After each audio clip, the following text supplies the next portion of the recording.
Beleza, então vamos lá.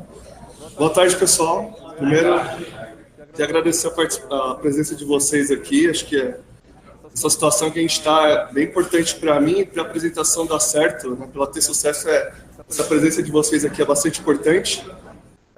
Hoje não vai ser uma Tech Talk, né? Vai ser uma apresentação não técnica, porém vai fazer muita diferença, acredito eu, na vida de vocês como profissionais aí, como pessoas também. O que eu vou apresentar é o desafio das equipes, né, inspirada num livro de Patrick Lencioni,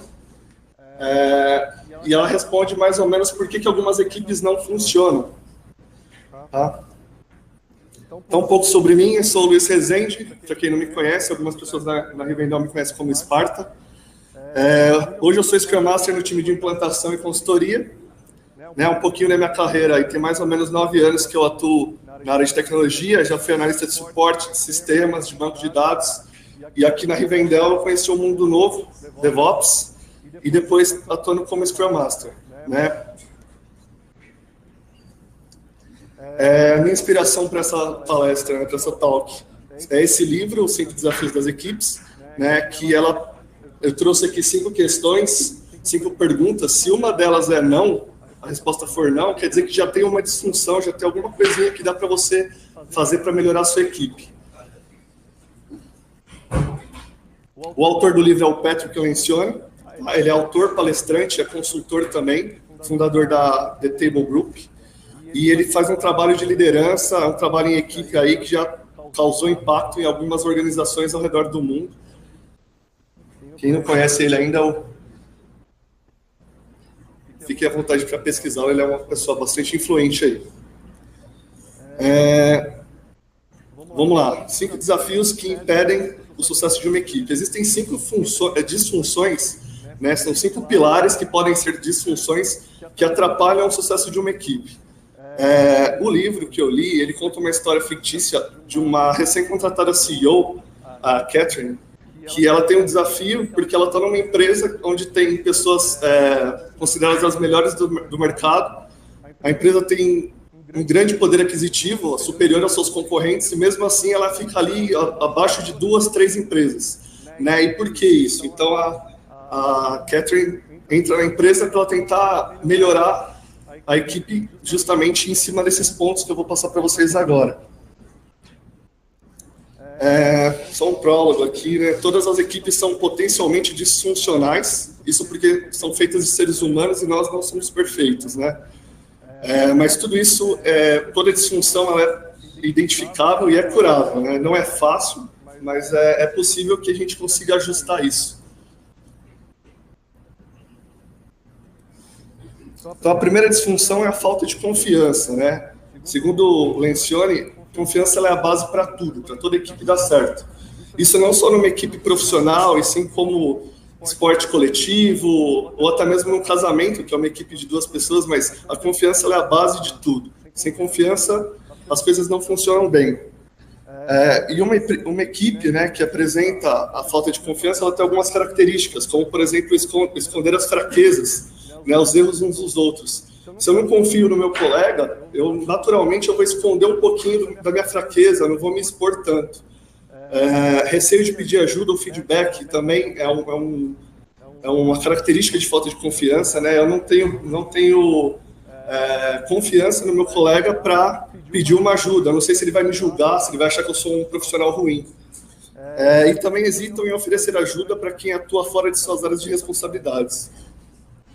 E por que é importante, né, a confiança numa equipe, né? Porque ao construir uma confiança, uma equipe ela cria possibilidades de conflito. Seus membros não hesitam em envolver em debates acalorados. Isso é fundamental para já evitar a segunda disfunção.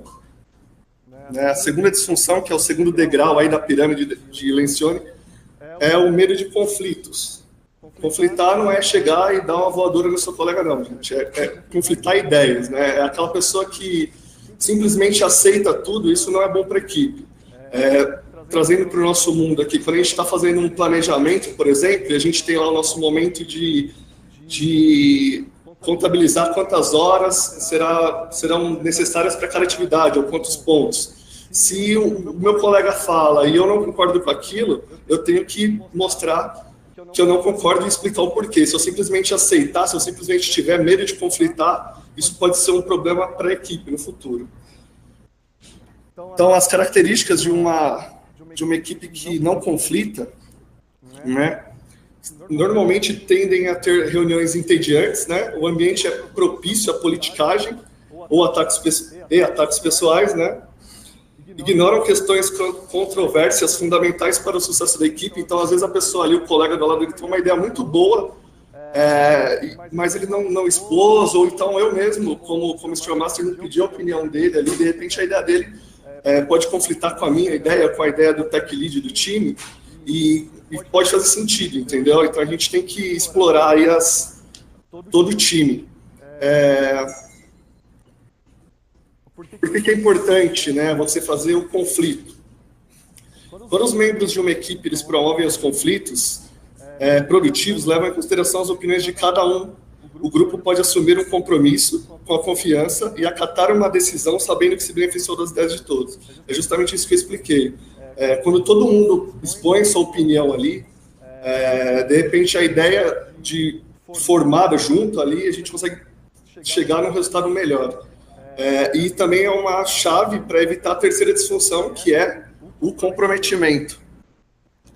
Se você pensa, se eu não tenho confiança na minha equipe, eu não conflito nas reuniões, como que eu vou me comprometer com um objetivo, né, traçado ali? Fica difícil. Então, para você ver como faz muito sentido isso, esse terceiro degrau da pirâmide aí. Então, a característica de uma equipe que não possui comprometimento, normalmente os integrantes têm certeza, né, com relação à direção das prioridades. Eu não confio na minha equipe, eu não discuti ali, não conflitei, eu não consigo me comprometer, então fico bem certo para que lado que eu sigo, se eu vou pegar a task do meu amigo para ajudar ele, ou se eu vou estudar, fazer algo particular. Eu não sei qual que é a prioridade ali naquele momento. Normalmente alimenta a falta de confiança e o medo de errar, né? Você não participou das outras duas etapas, você está ali, você não debateu, você não está fazendo parte daquilo, né? Então você fica com um pouco de receio de ir lá e errar, você não sabe se as pessoas vão te julgar ou não. Normalmente fica revisitando discussões, decisões inúmeras vezes, aquela parada que foi discutida antes não ficou muito claro, então o tempo todo a equipe fica discutindo isso. E estimula questionamento entre os seus integrantes, né? Começa a ter aquela fofoquinha lá. Isso não é muito bom. Né? O comprometimento ele é importante porque a gente alcança a adesão total dos integrantes da equipe, além de existir o apelo do consenso e da certeza passando informações e prazos de forma clara. Então, quando está todo mundo comprometido, todo mundo sabe seu objetivo. Né? Imagina uma equipe de futebol que a meta dela é ganhar um campeonato. Está todo mundo ali, tem confiança um no outro, todo mundo está empenhado, todo mundo acaba estando comprometido, né? E é fundamental também para evitar o próximo passo, a próxima disfunção, que é evitar responsabilizar os outros. Responsabilizar os outros é nada mais do que cobrar o seu colega do lado.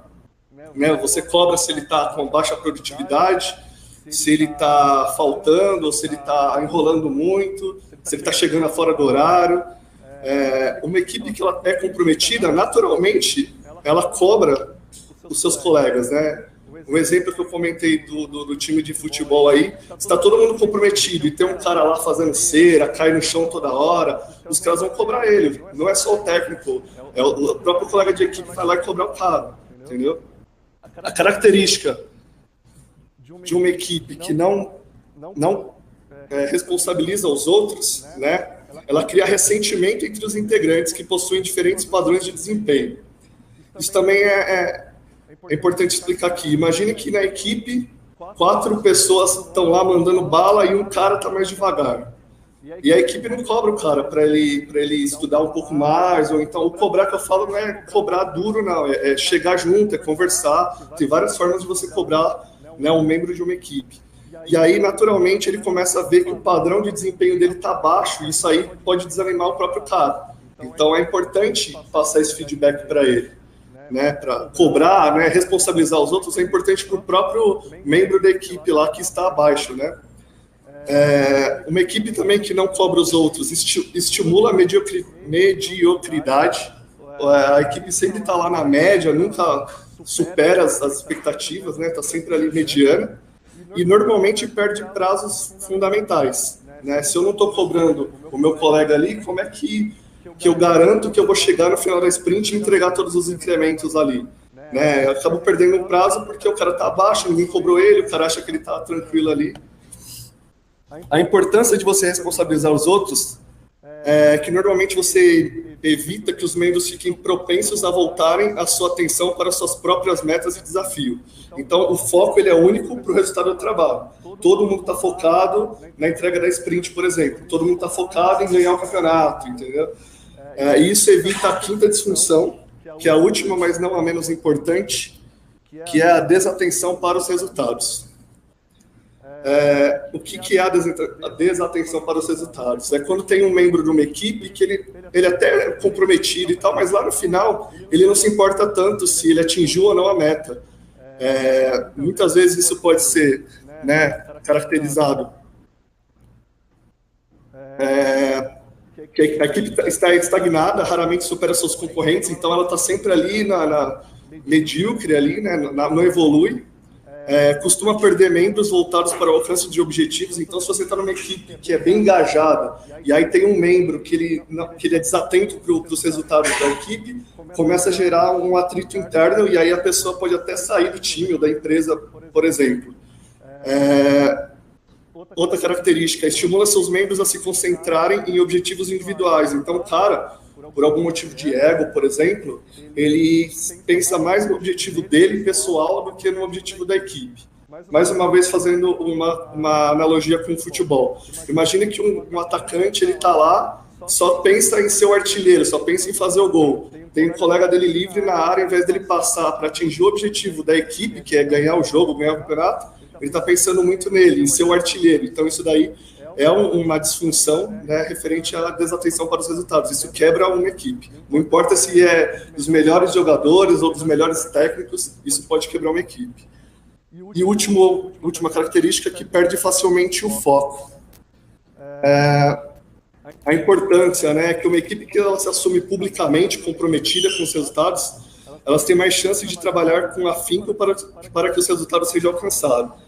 Então, esse é o topo da pirâmide, né, que o Patrick Lencioni passou para a gente. Aqui só um resumo, trazendo a pirâmide dele, né, e a principal característica que identifica cada uma dos pilares como uma disfunção. Então, para relações de confiança, a invulnerabilidade é uma característica. Para a administração de conflito, gera uma harmonia artificial. Então, se a equipe tem uma harmonia artificial ali, é porque ela não está conflitando, né, as ideias, não está tendo essa discussão saudável, sadia para a equipe, para o time. A falta de comprometimento, ela gera ambiguidade, né? Você tem incertezas ali no meio. Se você não está com o time comprometido, sempre tem dúvidas ali no meio do seu trajeto para atingir a meta. A falta de responsabilizar os outros, né? A falta de cobrança, isso gera padrões baixos, né? Como eu já disse aqui, a mediocridade. E quando uma equipe ela apresenta muito status, muito ego, normalmente ela fica desatenta para o resultado coletivo, né? Então esse é o topo da pirâmide. Vocês viram que um puxa o outro ali. É claro que pode ter equipes que tem lá na terceira uma disfunção, um probleminha e tal, mas como a confiança é a base, se ela estiver ruim, naturalmente ela vai destruindo as outras camadas, tá? E agora, dá para a gente reparar essas disfunções? Como que eu posso fazer para tentar melhorar isso na minha equipe? Uma preocupação que a gente, como Scrum Master ou como membro da equipe, tem que ter sempre, né? Primeiro, é importante que a confiança deve começar de você. Então, seja o primeiro a ser verdadeiro ali, seja você o primeiro a conversar com a sua equipe, a se abrir, a se apresentar, entendeu? Dinâmicas para o grupo se conhecer, isso é muito importante. A gente tem sempre a nossa retrospectiva, por exemplo, é uma reunião de uma forma meio dinâmica, a gente consegue fazer com que a equipe se conheça, fazer com que a equipe debata, isso é bastante importante. Happy hour, confraternizações, que nem o pessoal que marcou outro dia o futebol, isso é importante para a gente trabalhar melhor como uma equipe. Temos também algumas dicas, que é envolver todo mundo, né, durante uma reunião pedindo opiniões de forma aberta. Sempre numa reunião é importante que todo mundo fale, ou pelo menos diga, eu concordo com isso, pelo menos diga. Isso ajuda a melhorar essas possíveis disfunções. Encorajem os membros da equipe a se dar feedback. Cara, feedback é tão importante. A minha equipe vive dando feedback para mim nas minhas retrospectivas, e isso tem me ajudado a ser um profissional melhor.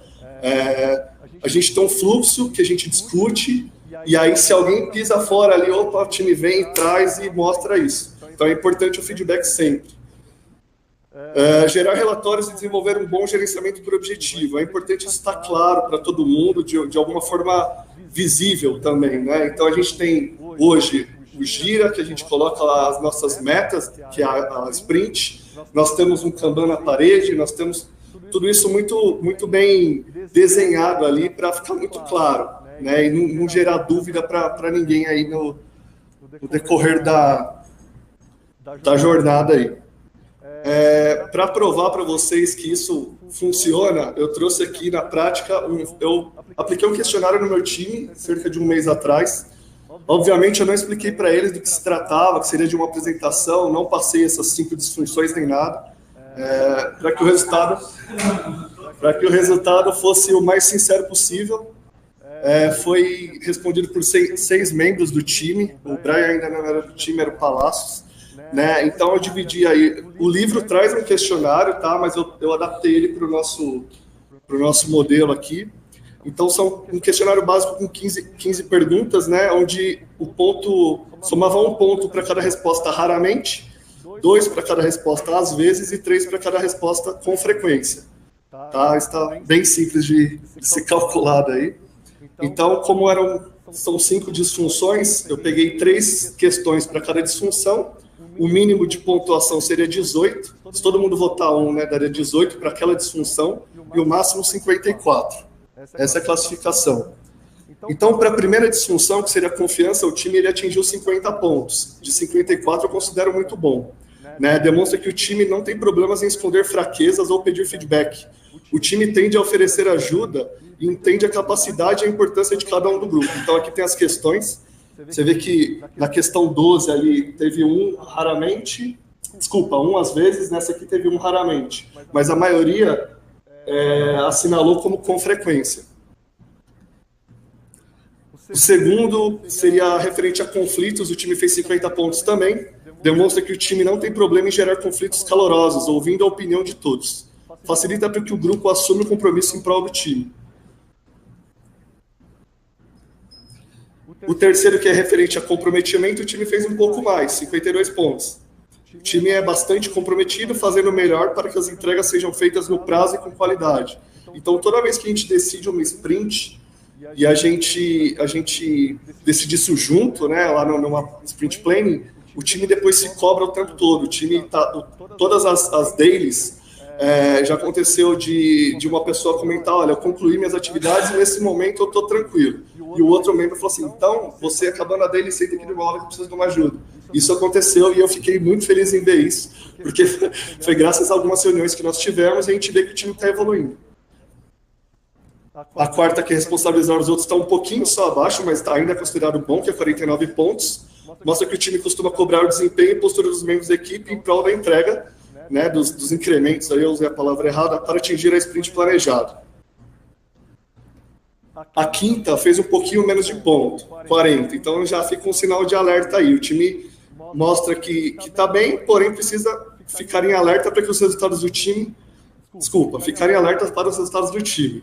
A falta de foco ou objetivos pessoais acima dos da equipe podem ser um problema no futuro. Então, tem que ficar sempre de olho, todo mundo, se tem algum membro ou você mesmo, poxa, será que eu não estou pensando um pouco mais em mim do que na equipe nesse momento? Está na hora de eu começar a pensar na equipe, na entrega. Né? Se eu estou demorando um pouquinho a mais para fazer uma atividade, eu vou pedir ajuda para o meu colega, porque ele vai me ajudar e a gente vai entregar isso mais rápido, não vou ficar patinando numa atividade. Então, a ideia é essa. Agora, a conclusão é que as equipes elas costumam tomar decisão com maior qualidade e realizam mais em menos tempo. Quando a equipe está mais preparada, quando a equipe segue esses pontos, sabe? E ao reconhecer as imperfeições, os membros de uma equipe eles realizam muito mais do que qualquer indivíduo poderia imaginar. Existem muitas existe um estudo, aliás, né, muitas informações que já explicaram que muitas pessoas saem de uma empresa não porque elas não gostam da empresa, mas porque naquele time, naquele departamento que ela está, ela não se sente bem, ela não se sente parte de uma equipe. Ela está ali com outras pessoas do lado, mas não se sente parte de uma equipe. Então, é por isso que eu queria trazer isso para vocês, para a gente olhar para a gente, olhar para a nossa equipe e fazer com que a nossa equipe funcione. Beleza? Eu sei que tecnicamente todo mundo aqui é muito bom, então vamos tentar sempre melhorar como equipe. Acho que é isso. Se alguém tiver alguma dúvida...